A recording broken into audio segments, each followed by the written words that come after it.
जय हिंद सभी विद्यार्थियों को। ये हमारी एसएससी जीडी कांस्टेबल भर्ती 2022 की क्लास नंबर 4 है हिंदी के लिए। आशा करता हूँ आप लोगों ने एसएससी जीडी कांस्टेबल का जो फॉर्म है वो फिलअप कर दिया होगा। और सामान्य हिंदी आपको पता है पैटर्न बदल गया है।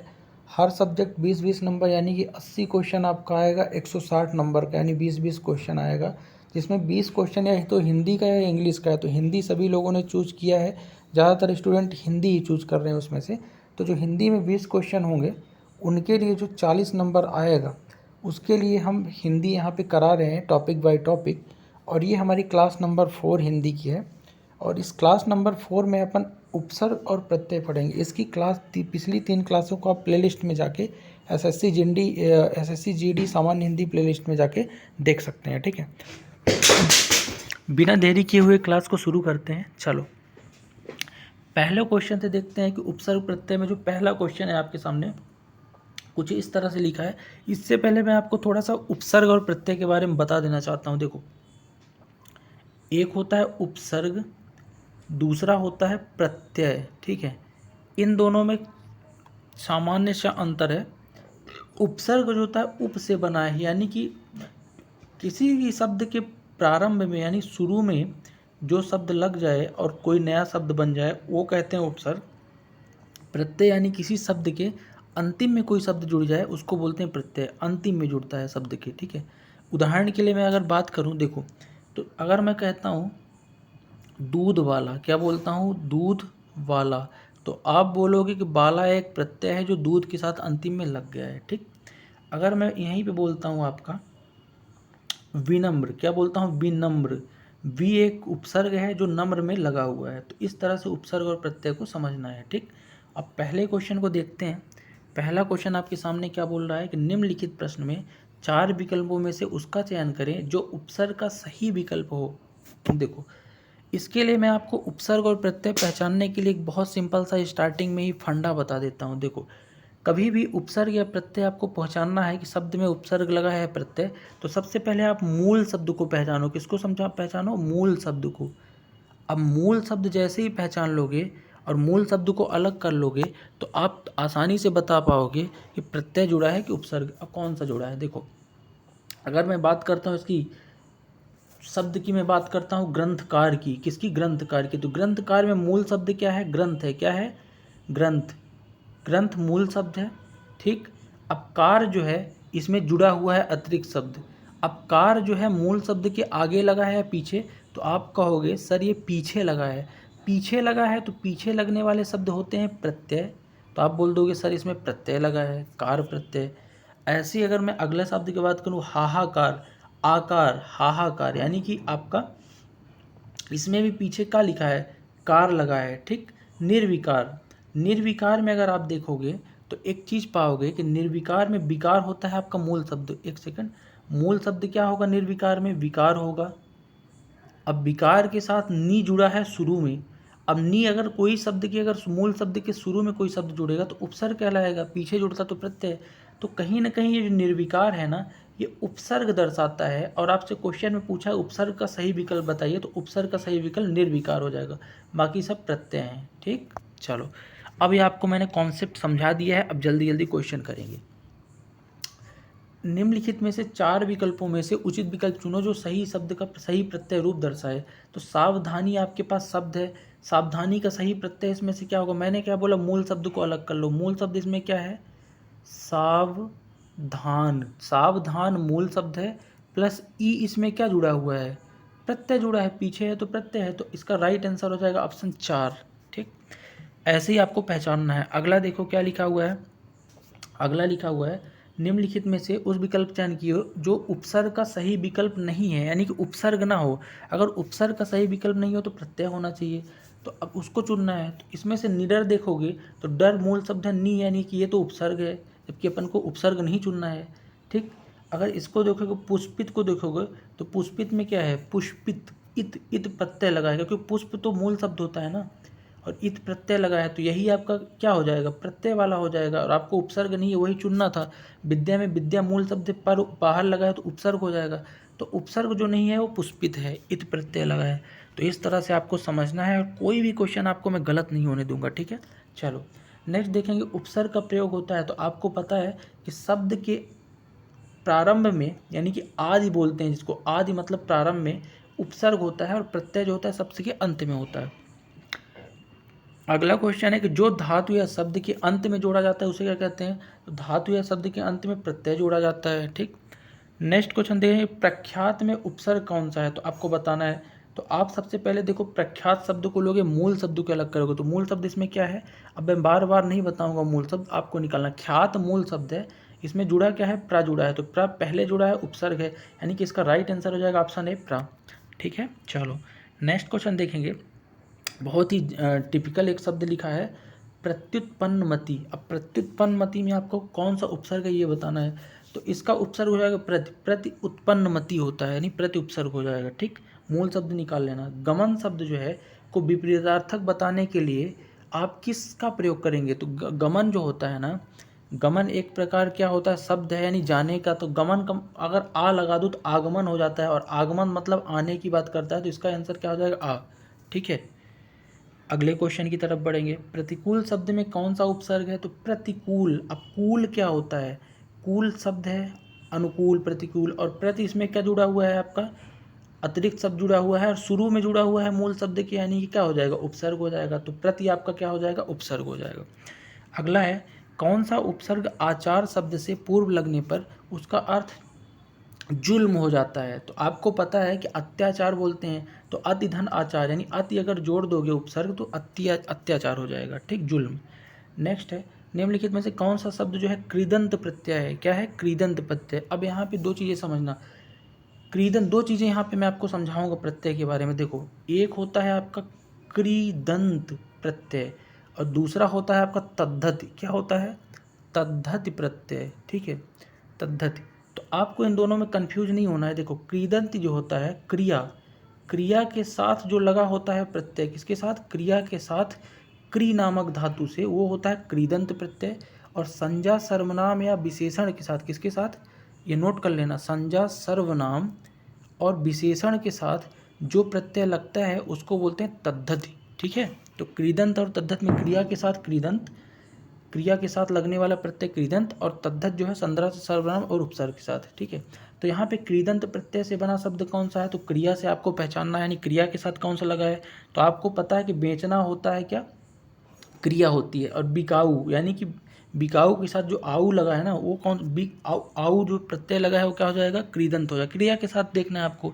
ठीक, कृदंत और तद्धत में कंफ्यूज मत होना। ठीक है, कृदंत मतलब क्रिया के साथ लगने वाला, तद्धत संज्ञा सर्वनाम और विशेषण के साथ। अगला है किस शब्द में आवा प्रत्यय नहीं है, तो आवा, दिखावा, चढ़ावा, आवा है, लावा, लावा में नहीं है, लावा तो एक शब्द होता है, बाकी में प्रत्यय है। ठीक है, अगला है इनमें से कौन सा शब्द समूहवाचक प्रत्यय नहीं, जिसका समूह का बोध हो, वो प्रत्यय नहीं है, तो आप बताओ। लोग जो है समूहवाचक है, लोगों की बात, गण भी समूहवाचक है, वर्ग भी आपके, लेकिन प्रेस कोई समूहवाचक नहीं है, समूह की बात नहीं बता रहा है।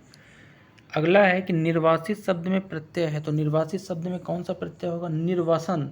आपने शब्द सुना होगा निर्वासन, और इसमें इत जोड़ दो तो निर्वासित हो जाता है, यानी इत प्रत्यय है, कौन सा है, इत।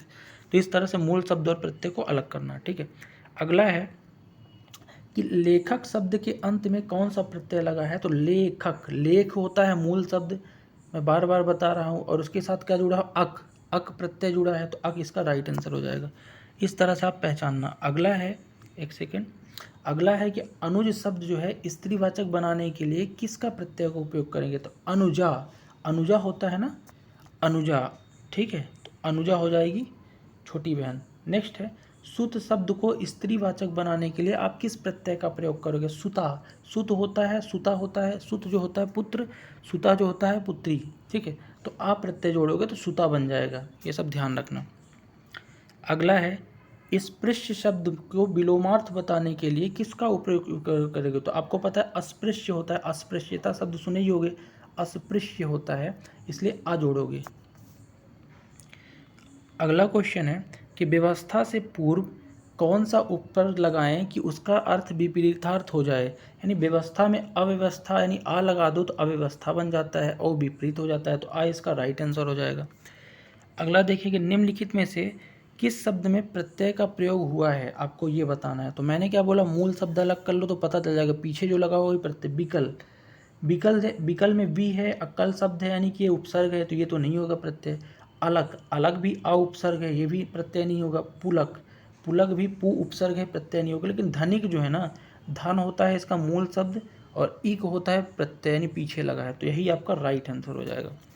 नेक्स्ट देखेंगे, निम्नलिखित में से किस शब्द में प्रत्यय लगा हुआ है आपको बताना है। तो इसमें से आपको बताना है, तो मैंने क्या बताया, मूल शब्द देख लो तो ऑटोमेटिक पीछे जो लगा है वही प्रत्यय होगा। अतिरिक्त शब्द देखो, सागर, सागर, सागर तो नहीं होगा, नगर भी नहीं होगा प्रत्यय, अगर मगर भी नहीं होगा, लेकिन जादूगर होगा। क्यों होगा, देखो जादू होता है मूल शब्द और इसमें गर जुड़ा है क्या, प्रत्यय। ठीक है, चलो नेक्स्ट देखेंगे कि किस शब्द के उपसर्ग में, मतलब किसमें उपसर्ग प्रयोग हुआ है। देखो उपसर्ग आप सबको पता ही है, लाभदायक में तो आपका प्रत्यय आयक प्रत्यय है, तो ये तो नहीं होगा उपसर्ग। पढ़ाई में ई प्रत्यय है, अपनापन में नहीं होगा, ये पन प्रत्यय जुड़ा है। लेकिन उपकार जो है ना, एक प्रकार का उप इसमें जुड़ा हुआ है उपसर्ग, तो ये राइट हो जाएगा। अगला देखेंगे, अनुवाद में प्रयुक्त उपसर्ग है, तो अनुवाद में कौन सा उपयुक्त प्रयुक्त है, तो अनु उपसर्ग है। कौन सा, अनुवाद होता है ना। अगला देखेंगे, निर्वाह में प्रयुक्त उपसर्ग है, तो निर्वाह में आपको बताना है, तो निर्धन वाह होता है यानी निर उपसर्ग है। कौन सा है, निर। अगला है कि हिंदी में कृत प्रत्ययों की संख्या कितनी होती है। कृत प्रत्यय होते हैं 42। मैंने बताया क्रिया, क्रिया के साथ लगने वाले प्रत्यय कृदंत, कृत प्रत्यय यानी कृदंत प्रत्यय, और तद्धति संज्ञा और सर्वनाम और विशेषण के साथ। जैसे दूध वाला, वाला प्रत्यय क्या है, तद्धति है। ठीक है, समझना, क्रिया के साथ 42 होते हैं कृत प्रत्यय। ठीक, कृदंत प्रत्यय किन शब्दों के साथ जुड़ता है, तो मैंने बताया कृदंत प्रत्यय यानी क्रिया से बने हुए शब्दों के साथ जुड़ता है कृदंत। अतद्धत किसके साथ जुड़ता है, संज्ञा सर्वनाम और विशेषण के साथ। अगला है, निम्नलिखित, निम्न पद पर इक प्रत्यय यानी लगने से बनने, कौन सा पद गलत है, यानी इक प्रत्यय अगर लगाऊं तो कौन सा गलत बनेगा। दैविक बन सकता है, सामाजिक बन सकता है, भौमिक बन सकता है, लेकिन प्रत्यक्ष नहीं बन सकता, यानी ये गलत है।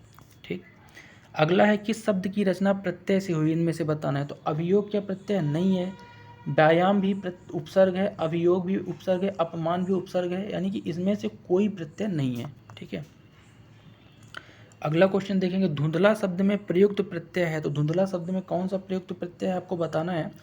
तो धुंधला शब्द में आपको पता है धूंध होता है, क्या होता है, धूंध, अधन ला, तो ला क्या हो जाएगा आपका प्रत्यय, यानी ला आपका राइट आंसर हो जाएगा। अगला देखेंगे, दोष हर्ता में प्रत्यय शब्द का चयन कीजिए। तो दोष धन हर्ता होता है ना, तो हर्ता इसका प्रत्यय हो जाएगा। मूल शब्द क्या होगा, दोष, पहले मूल शब्द निकालो, धन हर्ता, पीछे बचा है तो प्रत्यय आगे होता तो उपसर्ग हर्ता। अगला देखेंगे, किस शब्द में उपसर्ग नहीं है आपको ये बताना है। तो इनमें से किस शब्द में उपसर्ग नहीं है आपको ये बताना है। देखो, अपवाद में बाद अपवाद उपसर्ग है, इसमें भी उपसर्ग है। पराजय, प्रभाव, भाव प्रभाव उपसर्ग है, लेकिन ओढ़ना में कोई भी उपसर्ग नहीं है। अगला देखेंगे कि संस्कार शब्द किस उपसर्ग का प्रयोग हुआ है। तो संस्कार में आपको पता होना चाहिए समधन आकार होता है। क्या, समधन आकार, आकार मूल शब्द है और सम इसमें क्या जुड़ा हुआ है, उपसर्ग। अगला है, पुरोहित में उपसर्ग है, तो पुरोहित में कौन सा उपसर्ग है, तो आपको पता होना चाहिए पुरधन ओहित होता है, यानी पूरा उपसर्ग है। कौन सा है, पूरा। ठीक, नेक्स्ट है कि बेइंसाफ़ी में प्रयुक्त उपसर्ग क्या है। तो आपको पता ही इंसाफ़ी क्या होता है, शब्द होता है, तो इसमें बे जो हो जाएगा क्या हो जाएगा, उपसर्ग हो जाएगा।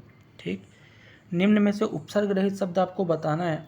तो सुयोग, सुयोग, योग धन सुयोग यानी उपसर्ग है, विदेश भी उपसर्ग है, अत्याधिक भी उपयोग है, लेकिन सुरेश जो है ना, ये कोई उपसर्ग नहीं है। अगला बात करूँगा, बहाव शब्द में प्रयुक्त प्रत्यय कौन सा है। तो बहाव शब्द में देखो क्या होता है, बह धन आव, यानी प्रत्यय कौन सा है इसमें, आव है, तो आव इसका राइट आंसर हो जाएगा। नेक्स्ट देखेंगे, विज्ञान में प्रयुक्त उपसर्ग है। तो विज्ञान क्या होता है, एग्जान मूल शब्द है और बी अलग है, यानी बी धन एग्जान, तो बी क्या है यहाँ पे, उपसर्ग है। अगला देखेंगे, चिरायु शब्द में प्रयुक्त उपसर्ग है। तो चिरायु, आयु क्या होता है, मूल शब्द होता है, ऐसे ही पहचानना। और चिर क्या होता है, चिर धन आयु, यानी चिर आपका क्या हो जाएगा, यहाँ पे उपसर्ग हो जाएगा। अगला क्वेश्चन देखेंगे, अवनत शब्द के लिए प्रयुक्त उपसर्ग है। तो अवनत, अवनत के लिए अव जो है उपसर्ग है, नत धन अव। ठीक है, अवधन नत। अगला है, सावधानी में कौन सा प्रत्यय है। तो आपको पता है सावधान क्या होता है, शब्द होता है, और इसमें ई क्या होता है, बड़ी ई प्रत्यय होता है, सावधान धन ई जो हो जाएगा सावधानी हो जाएगा। अगला देखेंगे कनिष्ठ शब्द में प्रयुक्त प्रत्यय कौन सा है, तो आपको बताना तो इष्ट हो जाएगा इसका आंसर। इष्ट ये नहीं होगा, सॉरी ये होगा इष्ट, ठा है ना तो इष्ट हो जाएगा, कनिधन इष्ट। अगला है जो धातु या शब्द के अंत में जोड़ा जाता है उसे क्या कहते हैं, प्रत्यय कहते हैं। शुरू में उपसर्ग और अंत में प्रत्यय। प्रख्यात में प्रयुक्त प्रत्यय कौन, सॉरी उपसर्ग कौन सा, तो प्रख्यात शब्द है तो प्रधन ख्यात, ख्यात क्या होगा मूल शब्द और प्र उपसर्ग हो जाएगा। ठीक, तो ये था आज का हमारा पूरा वीडियो सेगमेंट और आशा करता हूँ कि आप हर चीज़ों को समझ गए हों, कृदंत प्रत्यय तद्धित प्रत्यय को, और साथ में प्रत्यय और उपसर्ग मूल शब्द के द्वारा कैसे अपन पता कर लेंगे कि इसमें क्या जुड़ा हुआ है। और ये वीडियो मुझे लगता है आपके लिए सफिशिएंट है उपसर्ग और प्रत्यय के लिए। और चैनल को जिन्होंने भी सब्सक्राइब और लाइक नहीं करते हैं वो लोग से मेरी रिक्वेस्ट है कि चैनल को सब्सक्राइब और लाइक ज़रूर कर दीजिए करिए, इससे मुझे अगले क्लास के लिए मोटिवेशन मिलेगा और आपको मैं अच्छे कंटेंट लेके आऊँगा। बाकी मिलते हैं नेक्स्ट वीडियो में, तब तक के लिए आप सभी को जय हिंद।